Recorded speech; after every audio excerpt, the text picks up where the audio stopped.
Hello everyone, welcome back to the channel. In this video, I will be attempting to read the Shepherd King duology, which is composed of the One Dark Window and the Two Twisted Crowns books. I heard nothing but good things about these books, but to be honest, I don't know that much about them. I know that it was mentioned on the blurb on the back of the first book that we are dealing with this magical mist that is surrounding the town or the area in which our main characters are residing. And I think there are also some kind of magical cards involved in the magic system of this world. So yeah, that's pretty much everything I know about these books. The plan for today is to obviously start reading the first book. I am going to go to the bookstore because I am looking for the Good Girl's Guide to Murder third book in the collector's special edition that just came out, and then I want to go to drink some matcha, maybe have some carrot cake if they have it, because usually it's sold out in the morning. I will update the vlog when I know more about the One Dark Window world. Also, this is going to be spoiler free, so let's go.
I am back home. I have a cup of coffee here and it is so hot outside. I feel like I couldn't concentrate that much on reading because I was just like sweating like crazy. This afternoon it's supposed to rain, so I was like, I better get back home first because I had a tote and some books in it, so I didn't want those to get ruined, but also because I just want to relax and read in peace at home, because sometimes when I want to read outside, there's either a lot of noise or there are a lot of kids playing, and that's just like distracting me. So I will try to read as much as possible today while being at home. I want to show you what I got from the bookstore. I found the special edition, A Good Girl's Guide to Murder. Actually, no, this is As Good as Dead.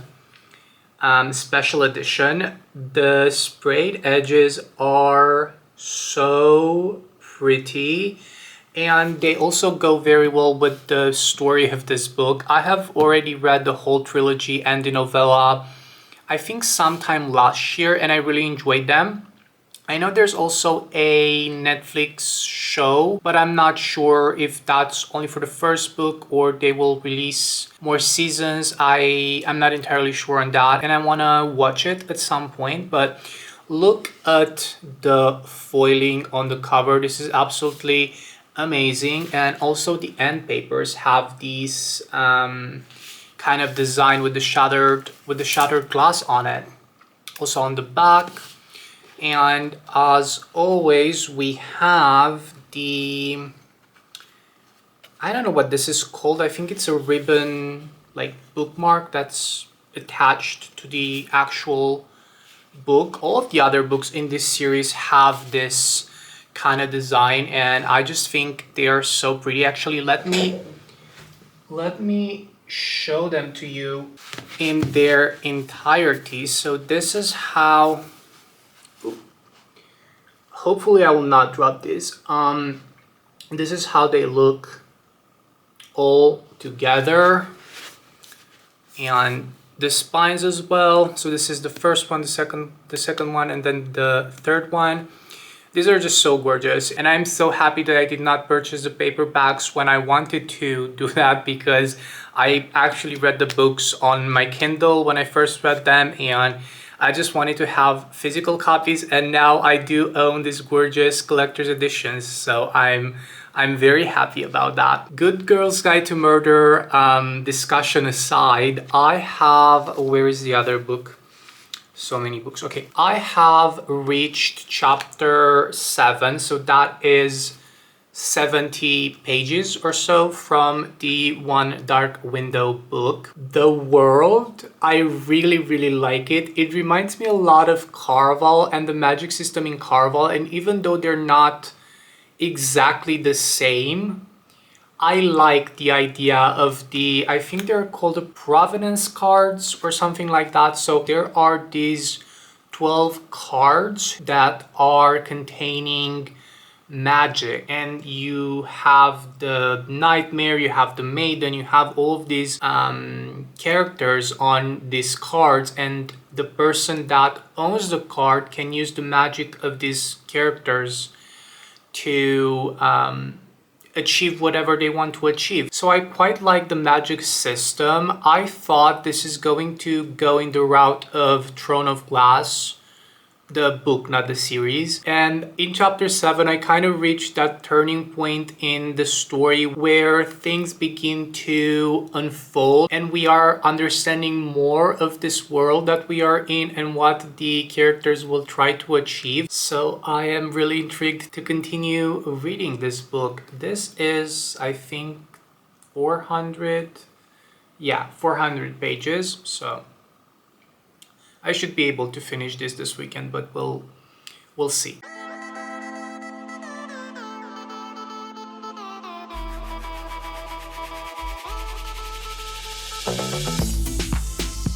Hello everyone, it is the next day. Yesterday I ended up reading 100 pages from One Dark Window, so about 25% or so. And today I have read another 70 pages. I am currently on chapter 16. I just started the second part of this book, which is called The Mist. My impressions so far for this book, I love the setting that we are in. We have this town and like woods around it. And we also have a magical mist that is kind of surrounding the land. This ancient power was kind of cursing the land or its people. And now everyone who's coming close enough to the mist will end up going insane or just lost and will lose their life, basically. We are following Elspeth, who's this girl in her 20s now, but when she was 9, she was infected by magic. How it works is there are certain people that will get infected by magic and they have this fever, and the king is just executing them because people that are having this type of magic, the more they use it throughout their life, the more insane they will get, and then they will just die, because the magic always has a price and it will take a toll on their body basically. On the other hand, you also have Providence cards, and these Providence cards have different characters on them, like the Nightmare, the Maiden, the Chalice, and so on. And each of these cards are possessing a magical ability, and the person who has that specific card can yield its magical ability, magical power. The atmosphere is very dark, a bit spooky. It's really cool. This would be a great book for the fall time. In this book we also have romance, from what I could tell so far, and obviously that's to be expected with a YA book. Their relationship is kind of cringe in the beginning, at least. I don't know. I will wait to see how that is progressing, and I hope that in the second book we will not have the typical YA conflict between the characters, because that's just not something that I enjoy. But first I have to finish this one. That being said, I am looking forward to continue reading One Dark Window, and I will see you either later today or tomorrow with a reading update.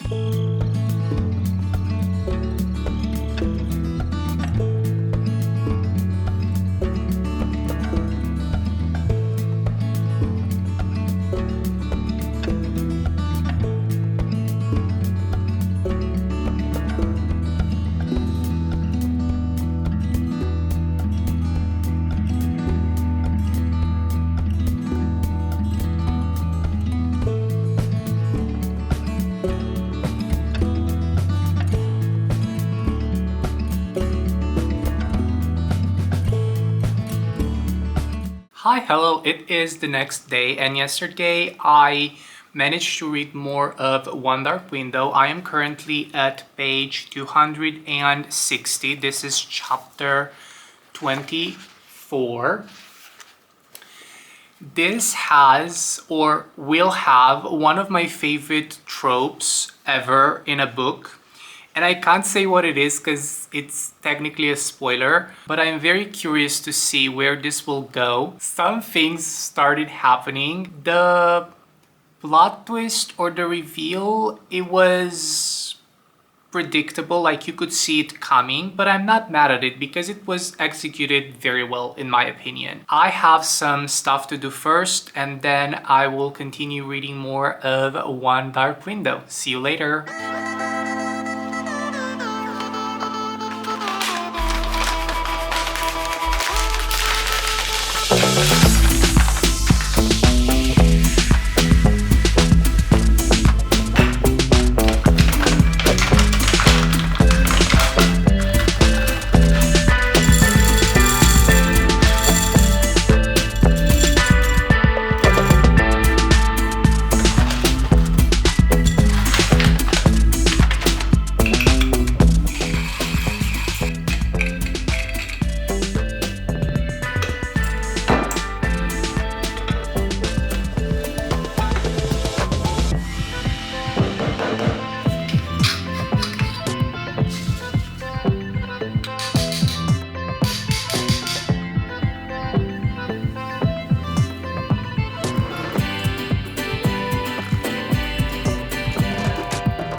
Slight update. I've been reading just a couple of pages, but there's this character. She is very involved in the plot in the beginning, it feels like, but then it kind of fizzles out because she's kind of separated from our main character, and now she is back into picture, and I don't really know what to think of her. Like, is she going to betray us? Is she not? Like, what's gonna happen?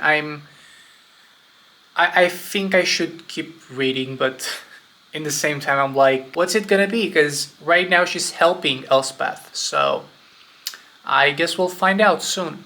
Also, the romance. There's this guy who's asking Elspeth, like, oh, what did you see in my cousin? And she's like, oh, he's very tall. That's all. He's very tall. Okay, see you later.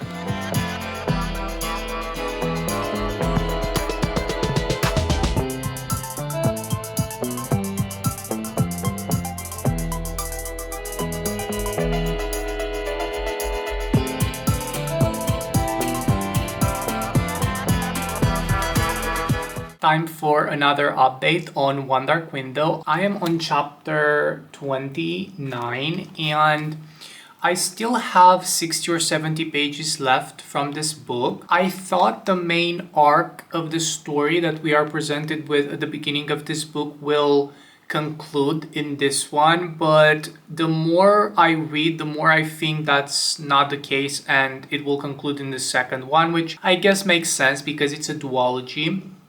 A lot of things are happening.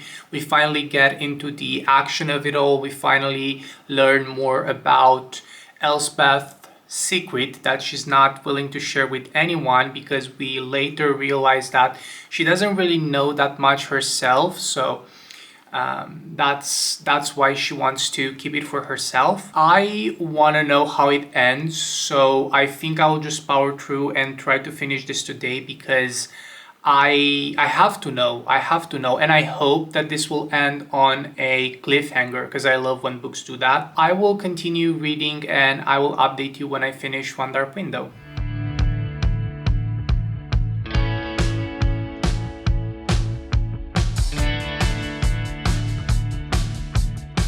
I have finished One Dark Window and my god, I see it now. I see it now. I love this book. I know I said in like a previous clip from this video that the romance was kind of cringe at first, and I stand by that, but towards the ending of the book, I can kind of see it. Like, it's cringe, but I get it. I get it. This is not a perfect book by any means. There are a lot of plot points that are just very predictable, but I do love the direction of this. I love the atmosphere. It's very gloomy and dark and almost gothic. And I think the cover is just perfect for this book. It just encapsulates so well the vibe, the atmosphere, and what's happening in this book. Also, I'm kind of matching with the little red accent for today. I love this so much. It ends on a major cliffhanger, and I love when fantasy books do this, only if I have the next book available to me immediately, which in this case I do. I have the next one, Two Twisted Crowns, also with the red gown. I will go eat something because I am starving, and then I will hopefully get to start reading Two Twisted Crowns.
Hello there, I have finished Two Twisted Crowns by Rachel Gillig. I cried for like a solid 5 minutes at the end of this book. So good and so much better than the first one. This is not bad by any means, but I just enjoy this so much more. There were certain aspects in this book where I kind of felt like something was missing, and that something was in this book. And I am so happy that I have read this duology. This has potential to become one of my favorite duologies from this year. I just loved it. I just loved it. I didn't film this much for this book just because I had some visceral reactions and I didn't want to spoil you, so I just kind of toned it down. And yeah, it was absolutely amazing for me. I don't want you to get your hopes too high for this book because it's nothing revolutionary, but it is done very well. The difference in structure between One Dark Window and Two Twisted Crowns. Something happens at the end of One Dark Window that kind of prompts a change in book structure for Two Twisted Crowns. This is only one POV, whereas Two Twisted Crowns is split in multiple POVs, and I think this works so well for this second book. Rachel Gillig chose the characters for the POVs absolutely perfectly. I was kind of scared because there is a character in this book. She is making an appearance from the first chapter, but she and the main character are kind of drifting apart. We don't really know exactly what her motivations are and on which side she is. She has this very mysterious aura. We know what happened and why she changed, but we don't really know what she thinks and why she acts the way that she does. And in this one, I was very scared when I saw that it is multiple POV. I was scared that we will get her POV and it's going to be not done well, but I am so happy with how this book turned out. I loved it. Also, a new couple is forming in this book, and I didn't see it in the first book, but it was so much better in my opinion than our main couple that's forming in the first one. So much better. And I didn't care for the sex scenes in this one or in this one either. But that's just me. I feel like I love this duology so much, and I know this is a debut, so I am very curious for what Rachel Gillig will come up with next. If you have not read this duology so far and you really like fantasy and you're into YA and like dark, moody characters, I feel like you would really enjoy this. If you read the duology, please let me know in the comments down below how you enjoyed it or if you enjoyed it. And yeah, this is the end of the video. Thank you so much for watching, and I'll see you in the next one. Bye everyone.